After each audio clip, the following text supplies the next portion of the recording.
কালাইনছড়া চা বাগান সংলগ্ন কাছাড় জেলার কাঠিগড়া সমষ্টির মাখি এলাকায় বন বিভাগের সরকারি জমি জবরদখল ও প্রাকৃতিক সম্পদ লুটের গুরুতর অভিযোগ উঠেছে।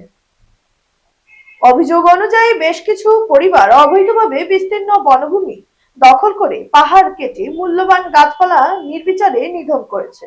ফলে এলাকার প্রাকৃতিক পরিবেশ মারাত্মকভাবে ক্ষতিগ্রস্ত হয়েছে। দখলকৃত বনভূমিতে একাধিক ঘরবাড়ি নির্মাণ করে স্থায়ীভাবে বসবাস শুরু করার পাশাপাশি বড় আকারের সুপারি বাগান গড়ে তোলা হয়েছে। এছাড়াও কালাইনছড়া নদীর পাড় কেটে অবৈধভাবে পাথর উত্তোলন ও বিক্রির অভিযোগ রয়েছে, যার ফলে নদীর স্বাভাবিক প্রবাহ ব্যাহত হচ্ছে এবং পরিবেশগত ভারসাম্য নষ্ট হচ্ছে।